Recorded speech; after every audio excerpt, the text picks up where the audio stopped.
Well, let's get this show on the road, shall we? Hi, everybody. I'm Tom Langhofer, and I serve as our pastor of recovery ministries here, and I am a recovering alcoholic. Hey, welcome to our Thursday night Resurrection Recovery 6:15 testimony portion, where every Thursday night we have somebody get up and share their experience, strength, and hope that have been affected by substance use disorder or addiction of any kind. And I think it's really cool to hear somebody's experience, strength, and hope.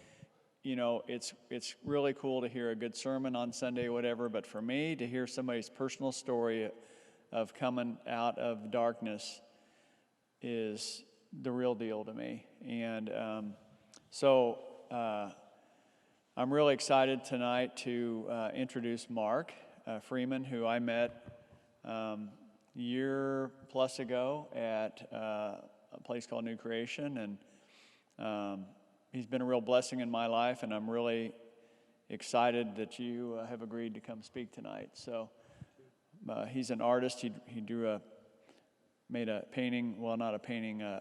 What do you call that actually? It's a piece of natural art. Piece of natural art out of rose petals in the shape of a heart that sits in my office at the window. So I think of Mark every single day.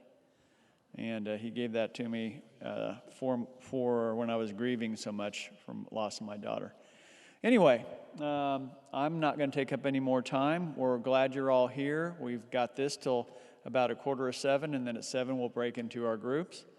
And anyway, Mark, again, thanks for being vulnerable, being willing to get up here and share and Absolutely. throw it all out. And with that, I'll turn it over to you. All right, great. My name is Mark Freeman. I say I'm a recovering alcoholic, addict, just general mess. Fill in the blank, I was that. So October 21st of 2019, I got a DUI in Prairie Village, Kansas.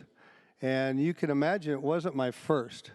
But something interesting happened to me that night that hadn't ever happened to me before, and that's kind of what I'm going to talk about a little bit. So we're in a church. I hope everybody's okay with me giving Jesus all the praise, and I'm not shy about it. So that's kind of, my talk has two titles.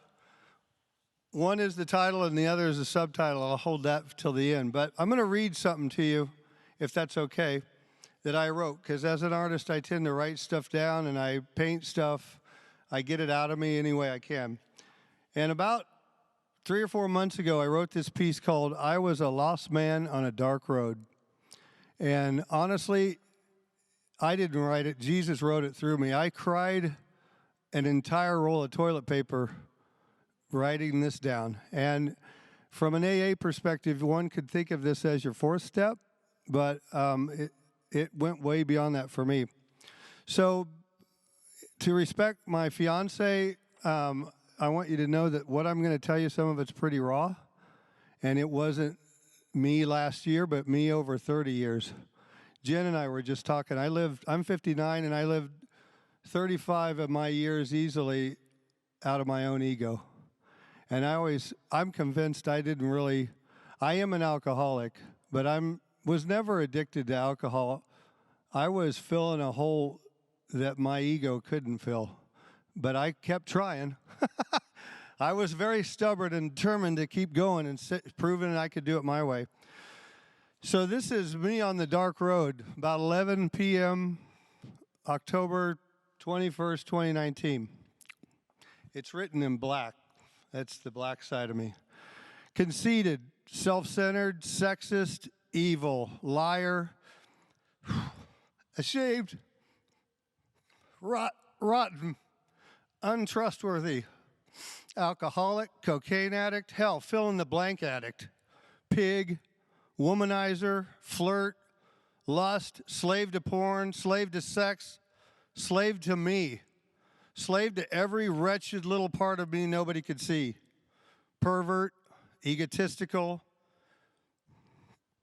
bad dad. I was a bad dad. I failed my sons.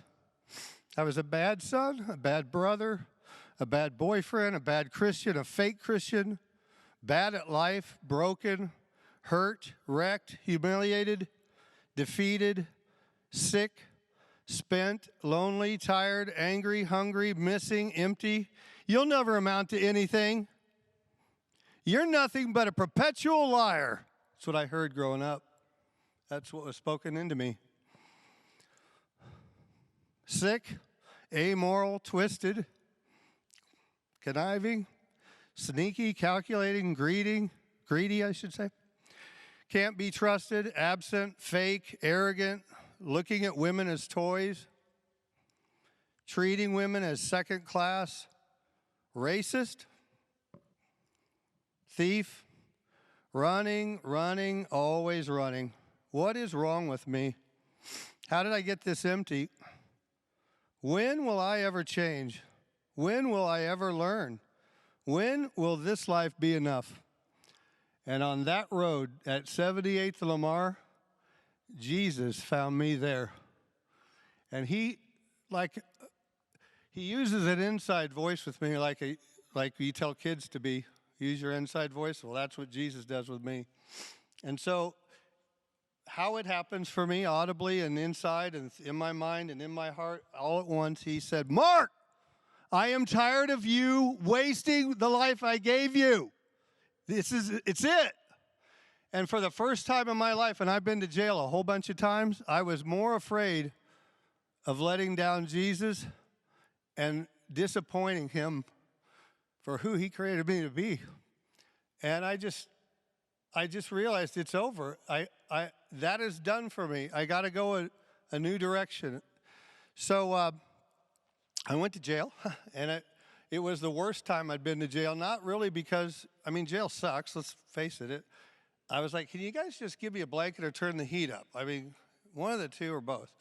But they don't do that. So in that place, I just kept focusing on Jesus, and he kept revealing to me in visual ways and audible ways that he was fed up.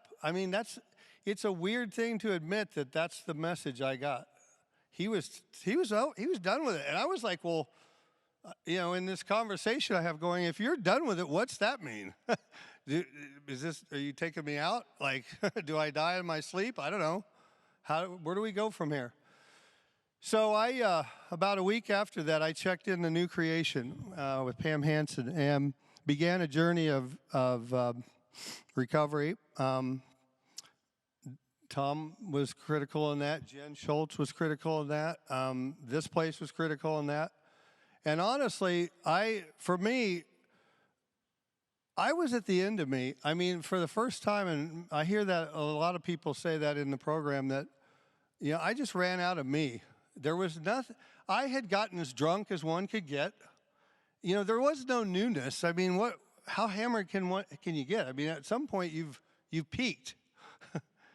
I proved that you can drink, I like Tank 7. I don't want to glamorize alcohol here, but I loved Boulevard Tank 7. It used to come out in a 4-pack because it's really strong beer. And then I can remember being so excited. Great, it comes out in a 6-pack now.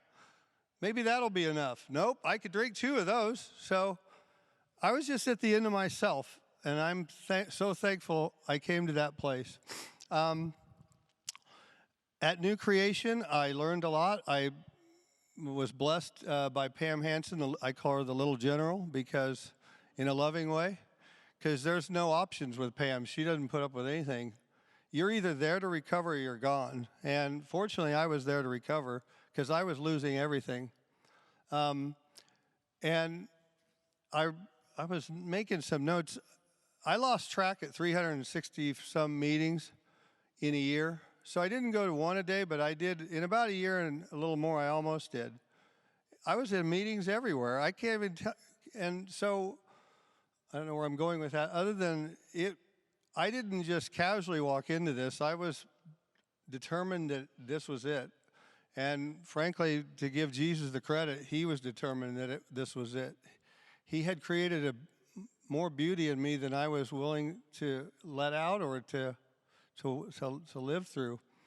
So let me think about this for a minute. So that was the dark side of of things. And I don't know, let me just give me 1 second here. So after,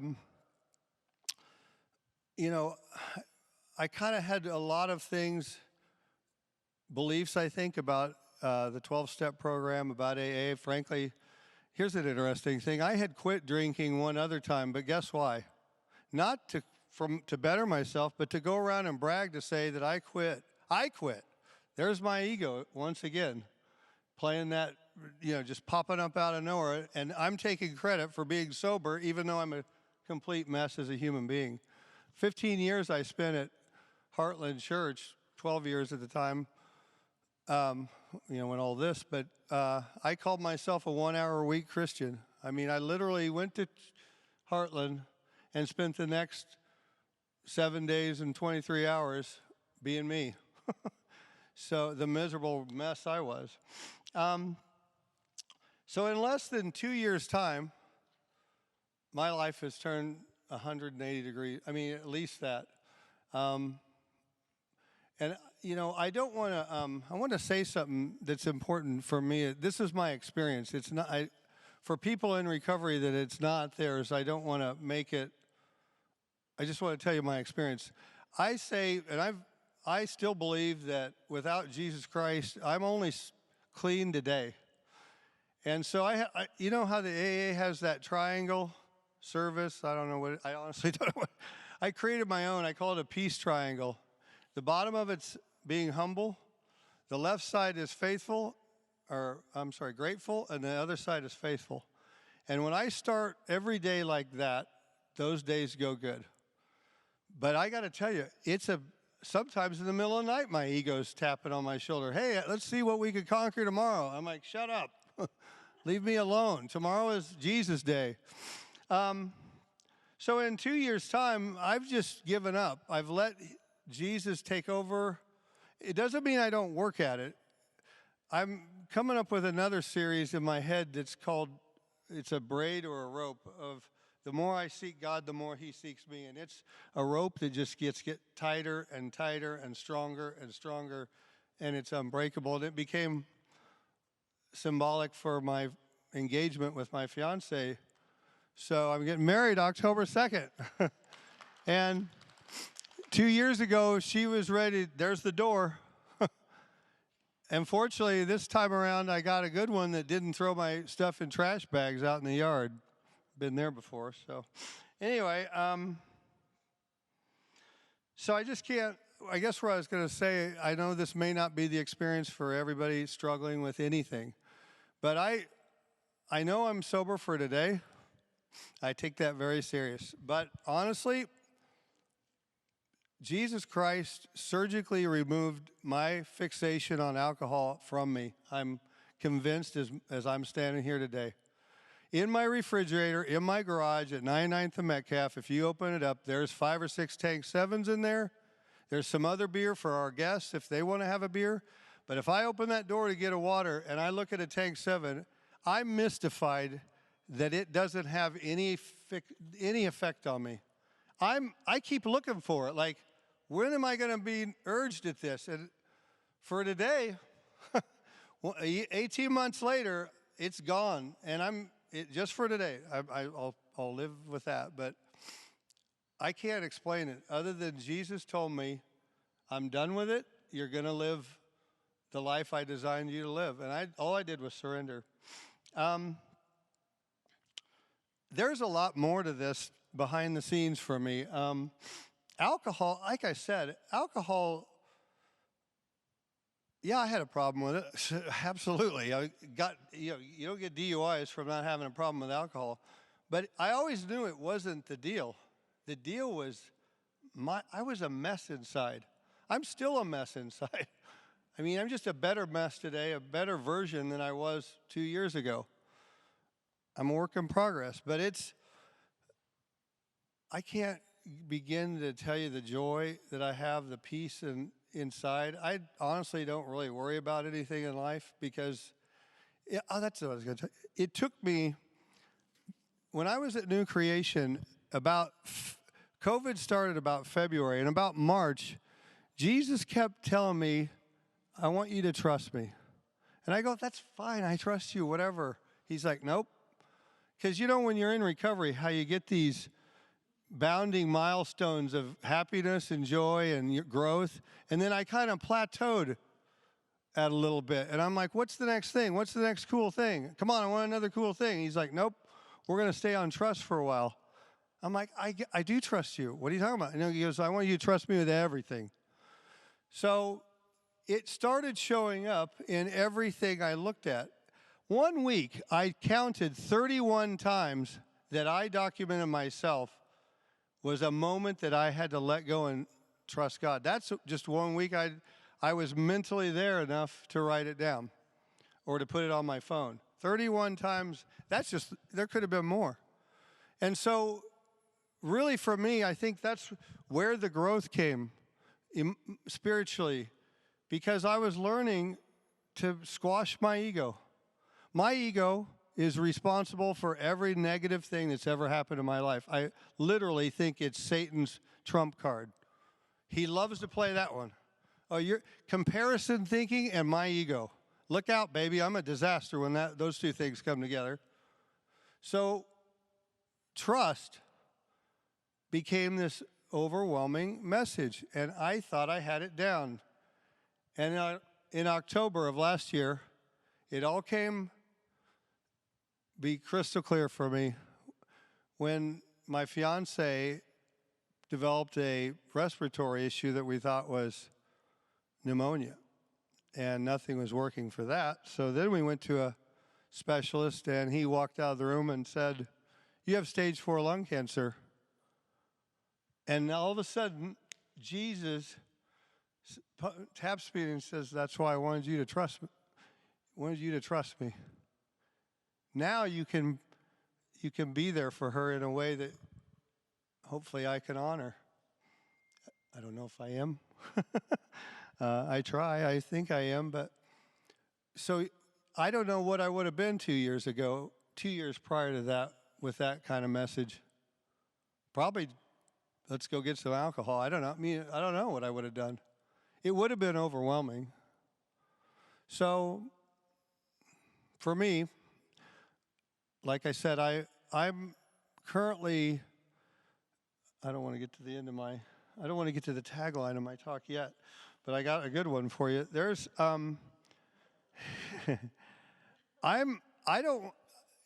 we as alcoholics don't say we're curative, but I'm telling you what, I will stand here today and tell you that Jesus Christ has removed something from me because he wanted it out of me, and he can do anything he wants.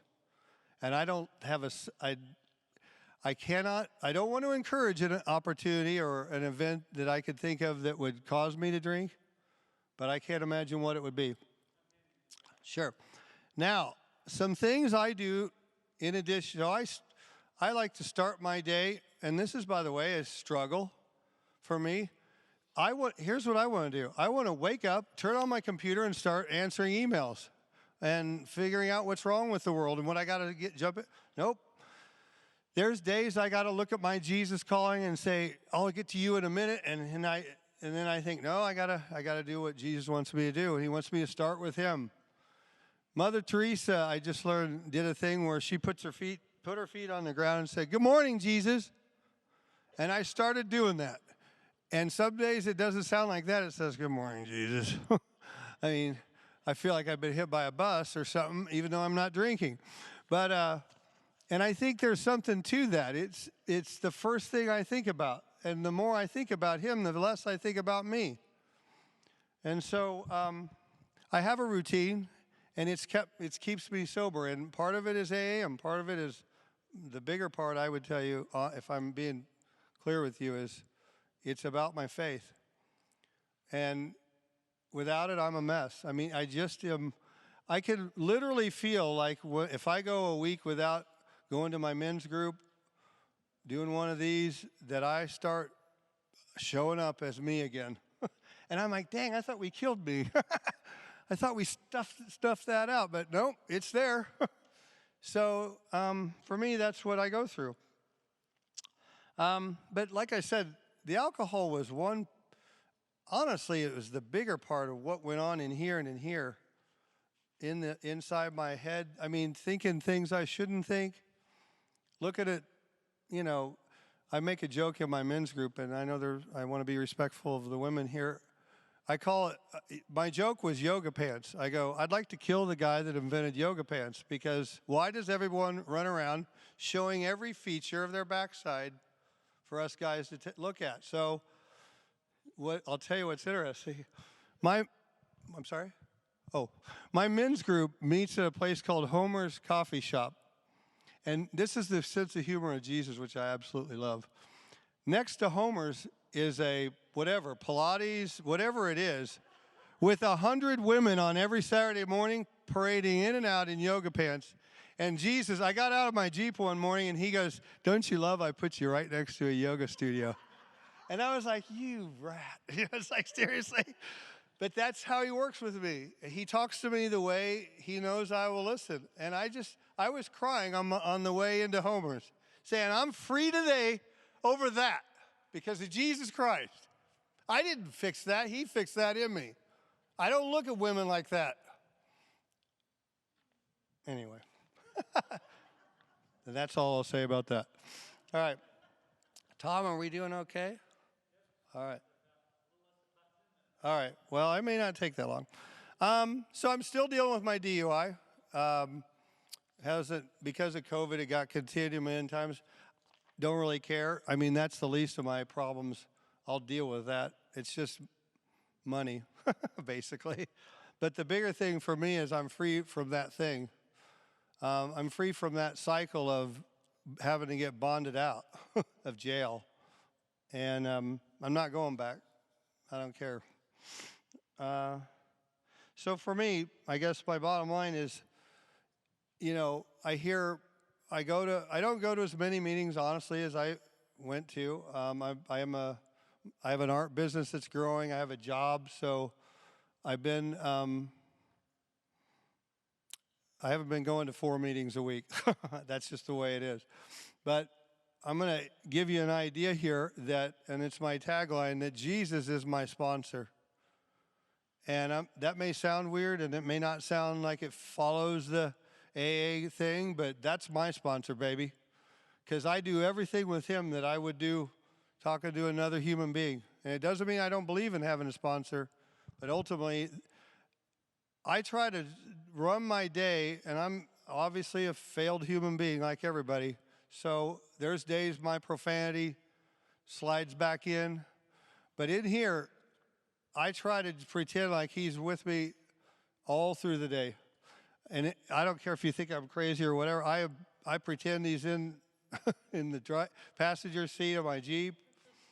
I got a book a while back called Two Chairs, which is a book about talking to Jesus in a chair next to you. And I'm a pretty good visualizer, so there's days I picture him sitting there, and he's got the best chair in my office. It's very plush and well upholstered. But I just talk to him like he's anybody. And that's what keeps me grounded more.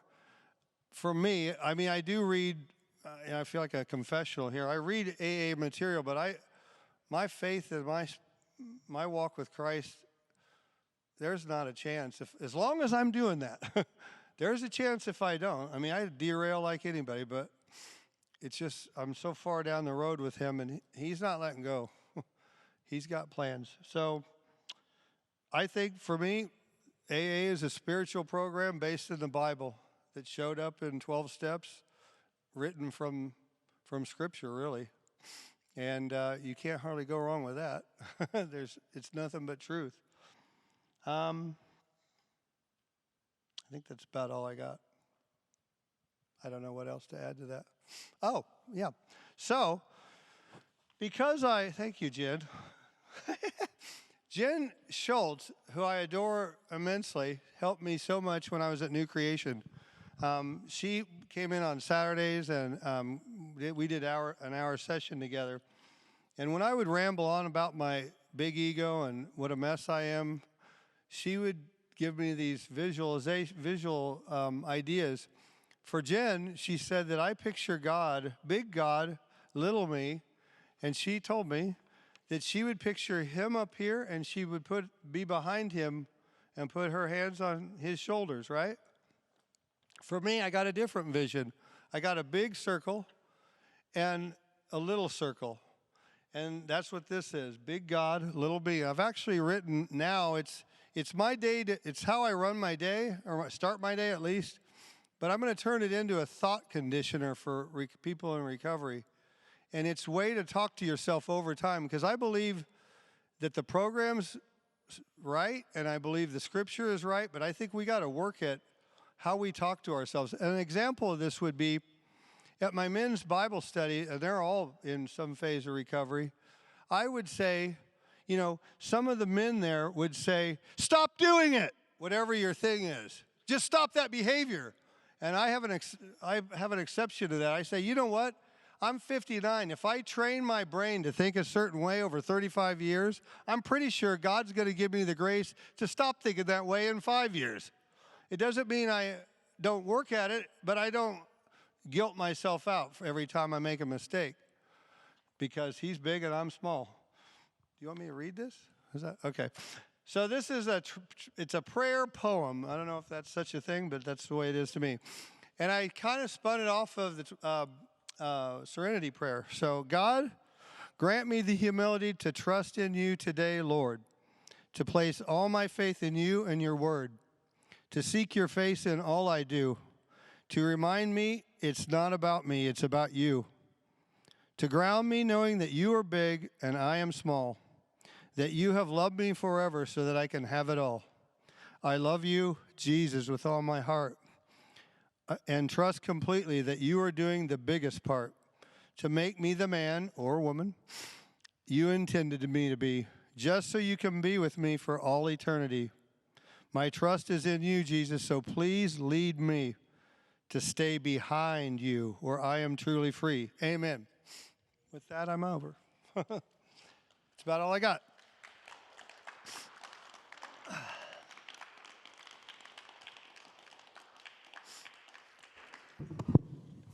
All right, a preacher kind of reminded me of Terry from a few weeks ago, right? So thank you very much, Mark, for being vulnerable and sharing, pleasure. the real deal. Yeah. And I know you helped me, and I have a feeling you helped a bunch of people out here too. So Awesome. Appreciate it very much. Right. And with that, thank you all for being here. We will take our break and hope you're able to make the 7 o'clock support group after this. And we will see you next week. I can't remember who's sharing, but there will be somebody here next week sharing their experience, strength, and hope. Thanks again.